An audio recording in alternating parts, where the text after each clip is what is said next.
समाचार विस्तारथी अमदावादनी વાત કરીશું તો તંત્રની ઘોર બેદરકારી સામે આવી છે। બસ સ્ટેન્ડના શેડ સાથે ટ્રાફિક સિગ્નલનું ચણતર કરાયું છે। નહેરુનગર પાસે ટ્રાફિક બસ સ્ટેન્ડના છતમાં જ સિગ્નલને કોર્ડન કરી નાખ્યો છે। તો કોર્ડન કર્યો છે અને ટ્રાફિક સિગ્નલના કારણે સિગ્નલ બંધ થતા મુસાફરો મૂંઝાયા છે।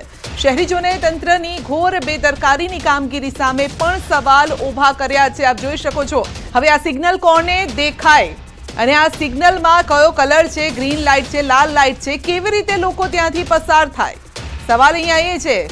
અને પછી લોકોને દંડ કરવામાં આવે છે। સવાલ એ છે કે જ્યારે આ શેડ બનાવવામાં આવ્યો ત્યારે શું તેઓને ખબર ન પડી?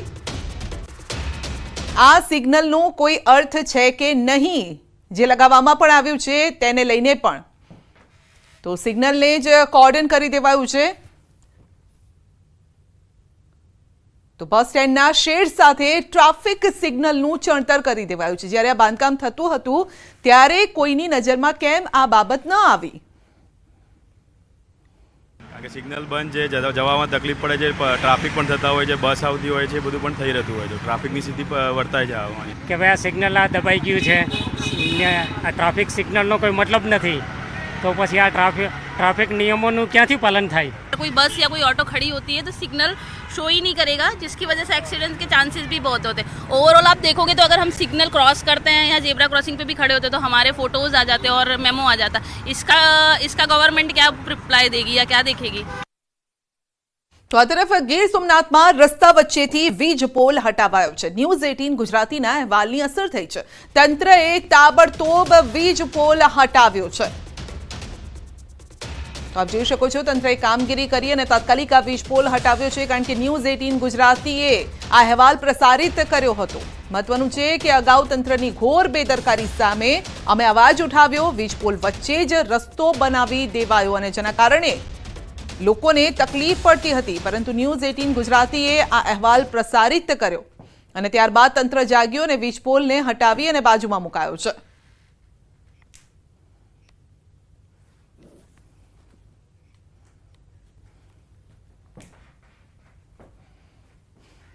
વાત કરીશું અમદાવાદની તો અમદાવાદમાં શાકભાજીના ભાવમાં ધરખમ વધારો થયો છે। ગરમીના કારણે બહારથી આવતા ટ્રકો ઓછા થયા છે। લીલા શાકભાજીની આવક 30,000 મણ ઘટી છે અને ભાવ ઘટતા જમાલપુર એપીએમસીમાં ઓછી ભીડ જોવા મળી છે। ગવાર, ભીંડા, ટિંડોળા 100 ને પાર પહોંચી ગયા છે।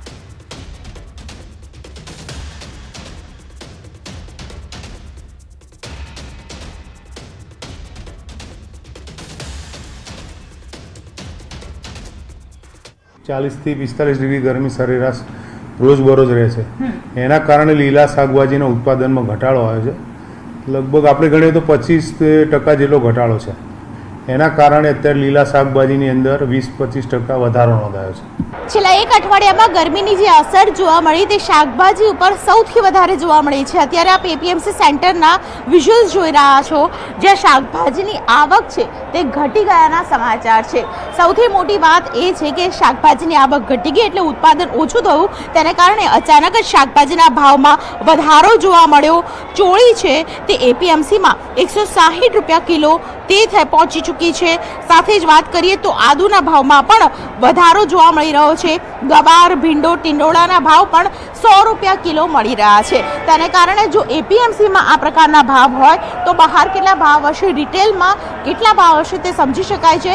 એટલે જે પ્રકારે ભાવ વધારો થયો છે શાકભાજીમાં ગરમીની અસરને પગલે, તેને કારણે હજુ એપીએમસીના પ્રમુખનું માનવું છે કે જે પ્રકારે ભાવ વધારો થયો છે તે હજુ ઘટતા વાર લાગશે। એટલે હજુ 15 થી 20 દિવસ જેટલું બિલકુલથી લાગી શકે છે આ ભાવ ઘટાડા માટે।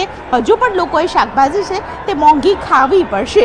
કેમેરા પર્સન હિરેન શાહ સાથે દીપિકા કુમાર, ન્યૂઝ 18 ગુજરાતી, અમદાવાદ। તો ગોંડલમાં ગણેશ જાડેજાના વિરોધમાં રેલી, જૂનાગઢથી નીકળેલી રેલી જે છે તે ગોંડલ પહોંચી છે। તો જે રીતે દાદાગીરી કરવાનો તેમના પર આરોપ છે, આ સાથે જ ધમકાવવાનો આરોપ છે, અપહરણનો આરોપ છે અને ત્યારબાદ આ રેલી નીકળી હતી ગોંડલમાં ગણેશ જાડેજાના વિરોધમાં। વધુ અપડેટ મેળવીશું સંવાદદાતા હાર્દિક પાસેથી। જી હાર્દિક, જે રેલી કાઢવામાં આવી છે આ રેલીમાં એ પણ સમજવા ઈચ્છીએ છીએ કે મુખ્ય મુદ્દો થોડો આપની પાસેથી સમજવા ઈચ્છીએ શું રેલીમાં કેટલા લોકો જોડાયા છે, કયા કયા લોકો જોડાયા છે એમાં? ચોક્કસથી જે છે એ ગુજરાતભરના અનુસૂચિત જાતિના લોકો છે તે આ રેલીમાં જોડાયા છે. સીધા દ્રશ્યો જોઈ શકો છો. આ દ્રશ્યો પરથી પણ ખ્યાલ આવી શકે છે કે જે આ ન માત્ર ગોંડલ પરંતુ જે છે સમગ્ર રાજ્યમાંથી જે અનુસૂચિત જાતિના જે લોકો છે તે પહોંચ્યા છે. ખાસ કરીને વાત કરવામાં આવે તો જે છે અત્યારે અહીંયા વિશાળ સંખ્યામાં પહોંચ્યા છે. ગોંડલ શહેરનો આંબેડકર ચોક વિસ્તાર છે કે જે અત્યારે જે હાઉસફુલ થઈ ગયો છે. ખાસ કરીને વાત કરવામાં આવે તો જે છે આ રેલી છે તે જુનાગઢથી નીકળી હતી. જુનાગઢથી રાજકોટ નેશનલ હાઈવે પર પહોંચી હતી ત્યારે જામવાડી ખાતે પણ જે છે આ રેલી ત્યાં પહોંચી હતી અને ત્યાંથી ગોંડલ શહેરમાં જેતપુર રોડ છે ત્યાંથી આ ગોંડલ શહેરમાં રેલી પહોંચી હતી. ખાસ કરીને વાત કરવામાં આવે તો જે છે મોટી સંખ્યામાં અનુસૂચિત જાતિના લોકો છે તે અત્યારે જે બાઇક લઈને પહોંચી રહ્યા છે. એક જ આ તમામ લોકોની એક જ માંગ છે કે જે ગોંડલ ગણેશ છે તેમને કડકમાં કડક સજા થાય અને તેમના વિરોધમાં આ વિશાળ રેલી નીકળી રહી છે. ખાસ કરીને વાત કરવામાં આવે તો જે છે આશરે 2000 જેટલા બાઇક છે તે આ રેલીમાં છે. બીજી તરફ પોલીસ દ્વારા પણ સમગ્ર જે ગોંડલ શહેરને એક સુરક્ષા છાવણીમાં ફેરવી દેવામાં આવી રહ્યું છે. આ સીધા આ દ્રશ્યો પરથી જ ખ્યાલ આવી શકે છે કે કેટલી મોટી આ રેલી છે અને કેટલી મોટી સંખ્યામાં જે છે એ અનુસૂચિત જાતિના લોકો પહોંચ્યા છે.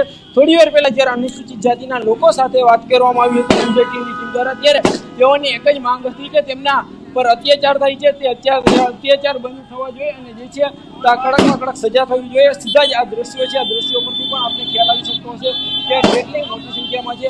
કેટલાક લોકો જે છે તે સુરત, વડોદરા સહિતના ગુજરાતના અલગ અલગ જિલ્લાઓમાંથી અહીં પહોંચ્યા છે.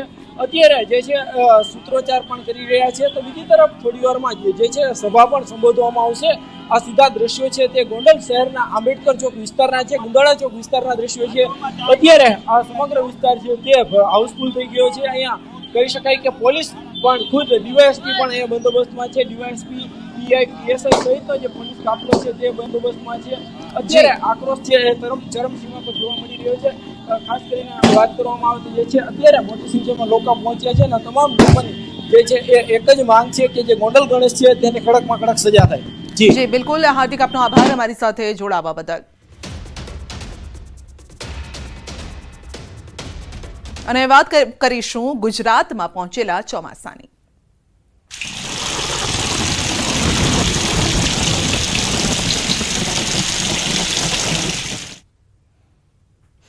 મેશ્વો ડેમમાંથી નદીમાં પાણી છોડાયું છે. શામળાજીના મેશ્વો ડેમમાં પાણી છોડાયું છે. મેશ્વો નદીમાં પાણી આવતા થશે ફાયદો.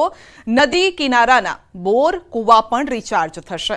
ચોમાસાના આગમનના વચ્ચે જ આ પાણી છોડવામાં આવ્યું છે જેથી અત્યારે વાવણી કરતા જે ખેડૂતો છે તેમને પણ ફાયદો થઈ શકે. સિંચાઈનું પાણી પણ મળી રહે કારણ કે બોર અને કૂવા રિચાર્જ થશે. જો કદાચ વરસાદ થોડોક મોડો આવે તો પણ ખેડૂતોને પાણી મળી રહે તે પ્રકારની આ વ્યવસ્થા. વધુ અપડેટ મેળવીશું સંવાદદાતા હાર્દિક પાસેથી. જી હાર્દિક, ખેડૂતો ખુશખુશાલ હશે કારણ કે હજુ ચોમાસું અરવલ્લી સુધી એ રીતે પહોંચ્યું નથી પરંતુ એ પહેલા જ પાણી પહોંચાડવાની વ્યવસ્થા કરાઈ છે.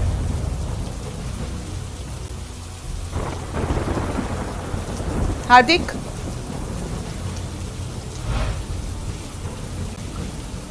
હેલો. જી હાર્દિક.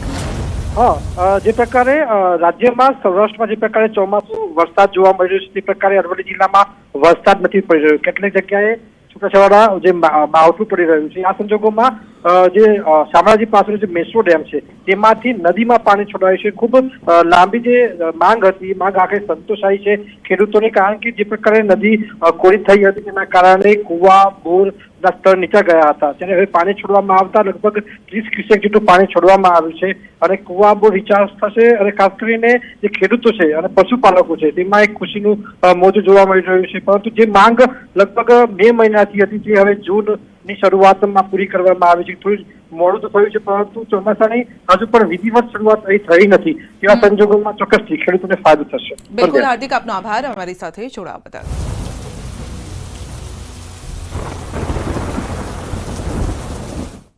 તો રાજ્યમાં ચોમાસાની એન્ટ્રી થઈ ચૂકી છે અને ત્યારે ગુજરાત સહિત દેશમાં 5 સાયક્લોનિક સર્ક્યુલેશન સર્જાયા છે. આ તરફ મુંબઈ નજીક શિયર ઝોન બન્યું છે તો ઉત્તરમાં વેસ્ટર્ન ડિસ્ટર્બન્સ છે. જો કે ગુજરાતમાં ચોમાસાની એન્ટ્રી નબળી રહી કેમ કે ગુજરાત પહોંચતા ચોમાસાનું વહન નબળું પડ્યું છે. ગઈકાલે જ ચોમાસાની એન્ટ્રી થઈ પરંતુ જોઈએ એવો ક્યાંય વરસાદ એકાદ બે જગ્યાએ છૂટોછવાયો વરસાદ થયો પરંતુ ચોમાસાની એન્ટ્રી સાથે વરસાદ સારો એવો નથી થયો.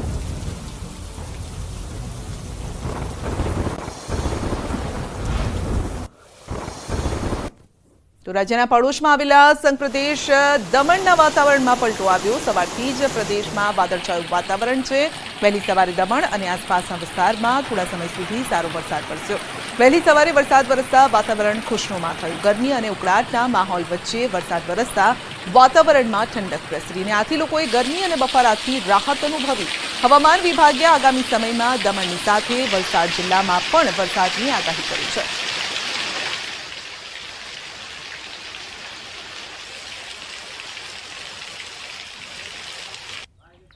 આ તરફ પંચમહાલમાં રાત્રે પવન સાથે વરસાદ વરસ્યો. ગત રાત્રિએ આવેલા ભારે પવનના કારણે મોરવા હડફમાં વેજમા ગામમાં 2 મકાનની છત ઉડી ગઈ અને જેના કારણે 2 પરિવારોના મકાનમાં ભારે નુકસાન થયું છે. તેજ પવન દરમિયાન સમય સૂચકતા વાપરી પરિવારજનો બહાર નીકળી ગયા જેના કારણે તેમનો આબાદ બચાવ થયો.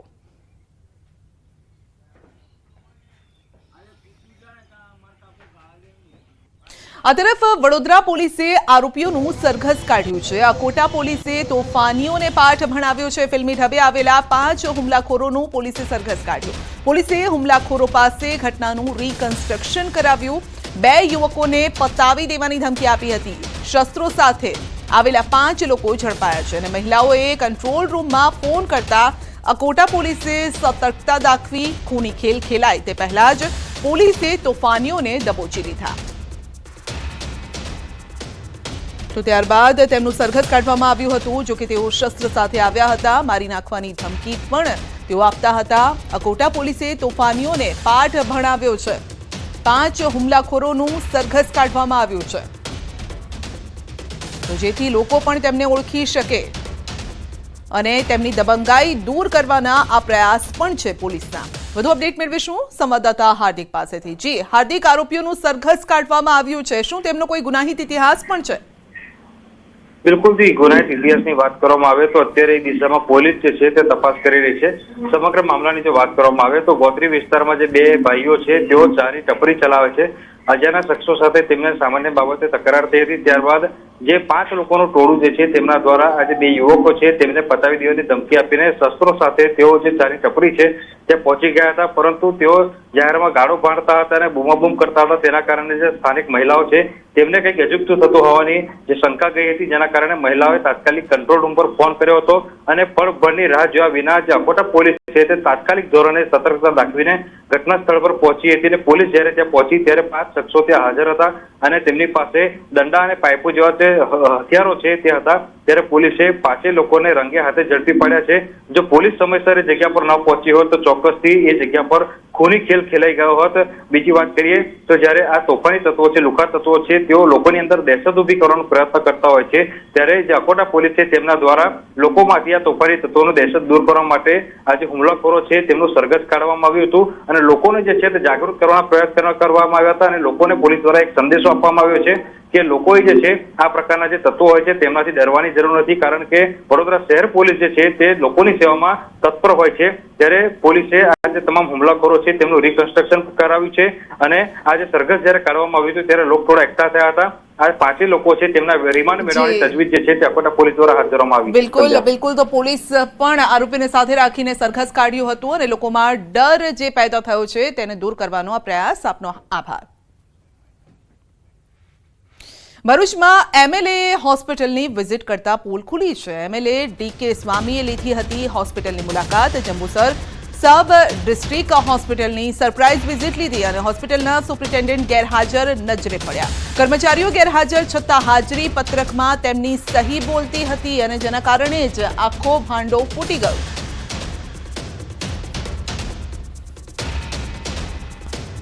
કર્મચારીઓ હતા કે હાજરી પૂરતા ભૂલી ગયા હતા, પણ એને આવીને પૂછ્યું તા કે હું આવી ગયો હતો પણ હાજરી પૂરવાનું રહી ગયું હતું અને આવનાર દિવસોની અંદર આવું ન થાય એવી પણ એણે બાંયધરી આપી છે. એટલે બધું બરાબર હતું, કોઈ એવું કાંઈ અજુગતું લાગ્યું નહીં. તો મોરબીમાં મચ્છુ નદીના પટમાં ગેરકાયદેસર બાંધકામ કરતા BAPS સ્વામિનારાયણ મંદિરને નોટિસ આપવામાં આવી છે. 30 દિવસમાં બાંધકામ તોડી પાડવા મોરબી નગરપાલિકાએ નોટિસ ફટકારી છે.